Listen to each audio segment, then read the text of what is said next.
Right, Swiss Watch Expo. This morning we are talking about the Rolex Explorer series, which is to me one of the great stories of Rolex, of their design, of their innovation. The headlines really end up with the Submariner, the GMT Master, the Daytona, but the Explorer's always been a little bit of a under the radar Rolex. It's one that maybe you want to wear a really nice watch, but you don't want it to necessarily just scream Rolex. I don't see a lot of these out in the wild when I'm out at dinner, things like that. I don't see a lot of Rolexes, Explorers 1s or 2s out there. Well, the Rolex Explorer idea was to be a little bit sporty and a little bit dressy. Yeah. However, you have the Datejust, right? You have the Oyster Perpetual, right? The non-date Right. Oyster Perpetual. You had the Submariner, sort of, because the Explorer came out in 1954. That's when it was introduced. So it was introduced around the same time that the Submariner was.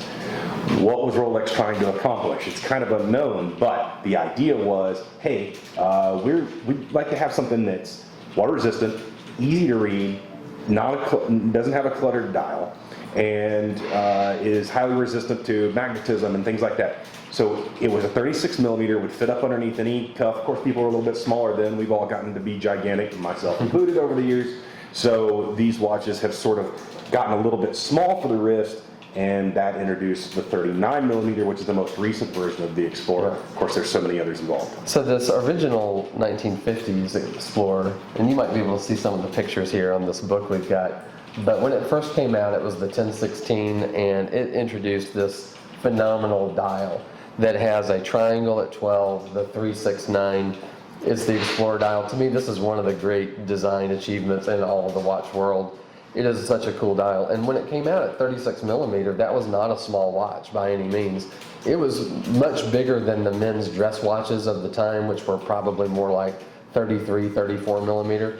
It was still a big steel sporty watch. But over the years, what happened was, as Creed, as you said, that as tastes changed and people wanted bigger and bigger watches, it kind of found itself in the middle of a no man's land at 34 millimeter, where it was a little too big for women and a little too small for men. So they came out with the 39 millimeter, which still isn't a giant size watch, Right. but it's more in keeping with what people are looking for today. But they did keep the classic dial, the 369. There's a couple of different versions of that dial over the years, some with luminous numbers, some without.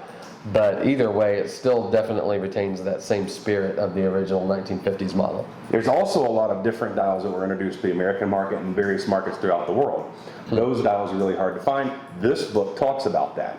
This is the Rolex book. It kind of is like the Rolex Bible. It has all of the different, which we keep, by the way, here at the store. It has a lot of the different advertisements throughout the years. It has a lot of different pictures from things that were known but didn't really get out in the market, that aren't known to exist in the secondary market all that often. And when they are found, they're highly priced. We have one example in the picture here. Actually, we have two that I actually want to talk about, which are kind of neat. The main one being in 1971, they introduced the GMT with the orange second hand, which is why the new 42 millimeter version of that watch looks almost identical in almost every way. They obviously changed it a little bit, but for all intents and purposes, they look almost identical. Well, what's interesting about this watch, and it's typically referred to, lots of Rolexes have nicknames. That one's called the Steve McQueen. There's really no evidence that he ever had or owned that watch. There might be one picture of him wearing one time, but even that's a little bit sketchy. But when they first came out with it, it almost seemed like one of those things where Rolex engineered something and then they tried to come up with a backstory to fit it. Right. Because what they did with this hand, it wasn't really a GMT hand at the time. The bezel didn't rotate, and this hand always showed the same time as the dial. So if you see here, like this one is showing, just after 1 o'clock, and then here it's at 13, it's just after 1 o'clock also. It really was just an AM/PM indicator. You couldn't adjust it separately to make it show a separate time zone. And what Rolex said at the time was that spelunkers, people who do cave exploring, that if they were in the cave too long, they would lose track of which was AM and which was PM. And so they wanted to make a watch that had an AM/PM indicator so that they would know. Sounds like a far-fetched story, because how many spelunkers really were there at the time? I don't know. But then eventually they did make it where you could independently adjust it and make it a true GMT hand. That's why there's kind of an overlap between this watch and the GMT Master. Right. And throughout the 60s, they were testing quite a few different versions of this watch, that white dial with no numbers and the hands. It really is strange, but they say that this is super rare and that this was only for the American market. So one of the things we learned from our book. Now, actually, I'm going to set this over here because there's a reason why I want to do this. The Rolex wristwatch book, the best of. We have it here. I'm sure that this is probably available somewhere in the library. Right. And honestly, if I could have this at home, I would get my hands on it. I'd probably pay a lot of money for that, actually. So then we move into kind of the 60s, 70s with the Explorer GMT hand. That's a true GMT hand. Right. Right? So 40 millimeter watch, this sort of came on the heels of the Submariner. They even used the Submariner style case for it. And they introduced the new movement with the GMT hand. It was a big jump for Rolex at that time. And we could get in, there's a lot of little nitty gritty things that we could get into because this watch changed a lot over the years. In the 40 millimeter case, in the original Explorer 2, this was a game changer for a lot of different watch companies, but for Rolex, it was their experimental watch. We talked about the Aquaterra being an experimental watch. Right. This is definitely Rolex's experimental watch. And you see on this watch, there's a lot of differences in dials as well, where there's lots of little nuances, where there's things where people are specifically looking for a certain dial. For me, I like them all. I wouldn't really be that guy that's looking for the one that has a certain font on the two, but there's a lot of talk about the black or white. The white one's nickname is the Polar Explorer.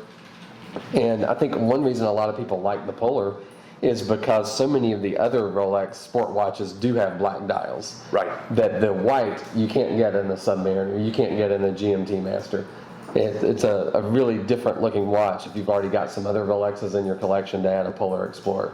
It's also very polarizing in its color differentiation too. Right. Because there's a lot of people who truly just they say, no, I do not want this, I definitely want this. So there's two different camps. And I know that a lot of people buy this watch with the white, they really like the white, and then 2 or 3 years later they're like, I want the black dial. So there's other folks that have 4 or 5 of the white dials. And there's a lot of different color variations too, because you can get on the lume, you can see it goes from a little bit of green to a little bit of patina orange. Over the years, they can look really cool, the white dials specifically. Now, one of the things that we should also mention, and I think it would be really important to note, the anti-magnetism of it, the shock resistance value of it, and the temperature resistant value of it. Because the idea of the Explorer in all of these lines was to be able to go from one extreme to the other.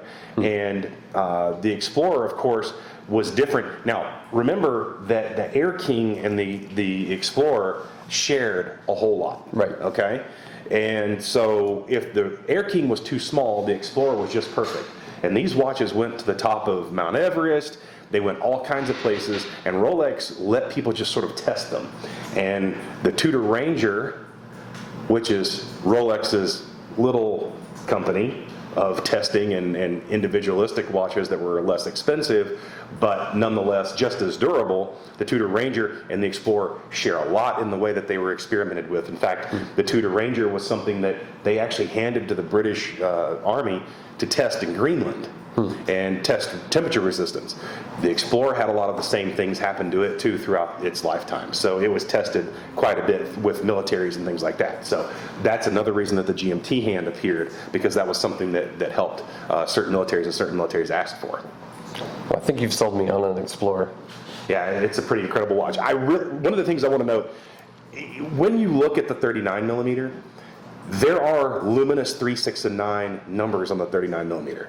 Some of the previous models, when they're photographed, they shine because they're so highly polished, right? Right. So they get a little bit confusing. If you're looking at the picture and you think, okay, I don't know if that's the luminous dial or not, first of all, check our description. If that doesn't make sense, call us.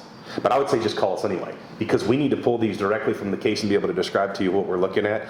The luminous the luminous 3, 6, and 9 are the ones that a lot of people are wanting, but the 3, 6, and 9 non-luminous are a throwback to the 36 millimeter, which existed for a very short time without luminous numbers also, because there were 2 different versions of that in addition.